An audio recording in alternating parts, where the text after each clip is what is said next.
Hello, my name is Alex from Swoosh English, and today we'll be looking at one of the blog articles that I've put together, which is focused on listening, and it's called Listening Getting Specific. So in this lesson, we will be looking at some strategies related to listening section A of the OET exam, particularly focusing on specific information. So one of the important skills you need to be able to use effectively for the OET listening exam is the ability to listen for specific words and phrases. 24 marks out of 42 are based on being able to use this skill successfully when completing those patient's notes.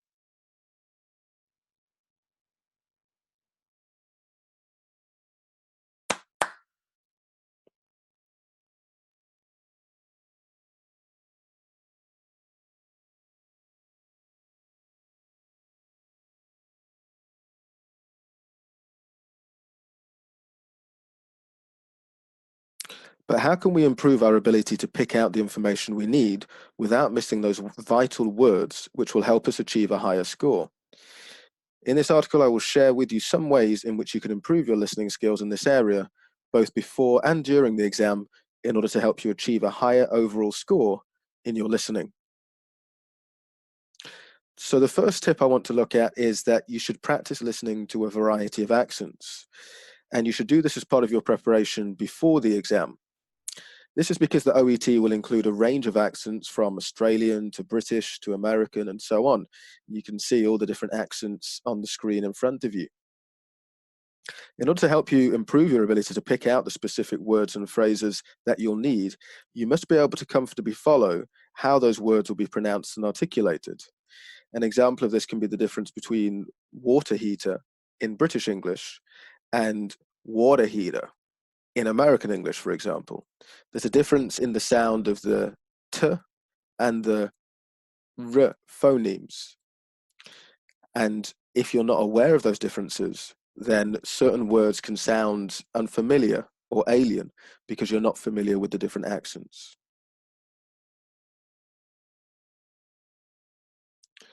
A second tip is to remember that words don't always have boundaries. What this means is that in English, it is often the case that two words may be spoken as if they were one. For example, you see the phrase on the screen, what is it about? We wouldn't say, what is it about? We'd say, what is it about? Almost as if it were just one word, even though actually we have four words.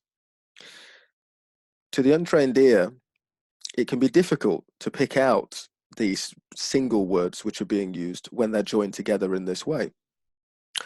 What we have here is an example of consonant-vowel linking. So you'll see that at the end of what, you have a consonant, and at the beginning of the next word is, you have a vowel.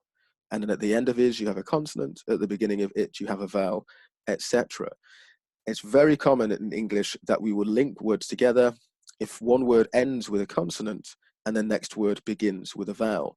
So if we're not comfortable with this, it can be very difficult when we're listening to pick out those specific words and phrases and recognize them as individual words when they are being linked together. So developing an awareness of this in our listening is important in order for us to be able to pick out those specific words and phrases in the actual exam. The next tip is that we should be making predictions. So obviously this is something that you should be doing once you're looking at the exam itself. You can practice this with mock exams as well, of course. When you look at the notes in front of you, you'll see that you have a lot of information that is already completed. The specific word or phrase which you need to complete will be linked to the information which has been provided.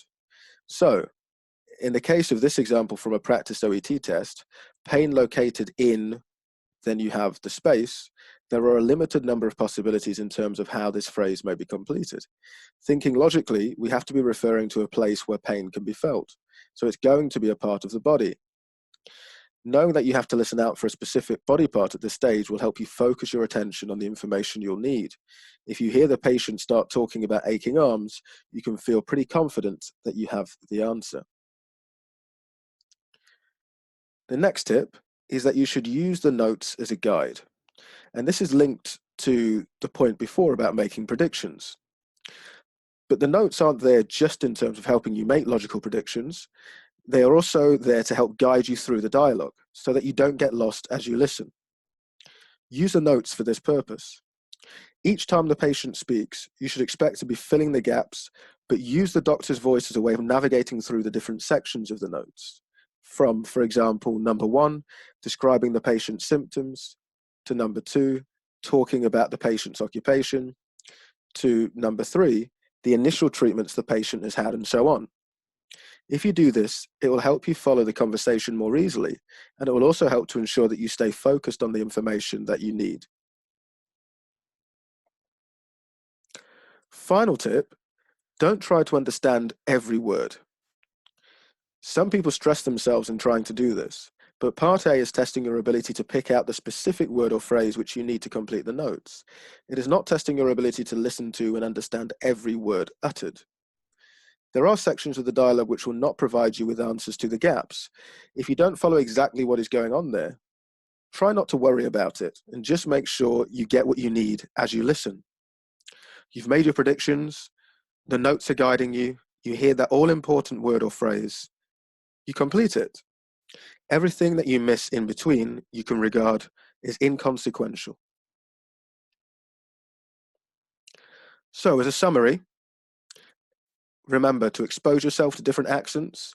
The more accents you're familiar with, the fewer problems you're going to have in the exam.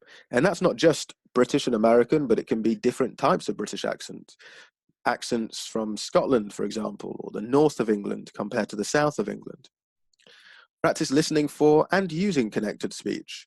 If you're comfortable hearing words connected together, remember those words without boundaries, then you're going to have fewer problems in the exam.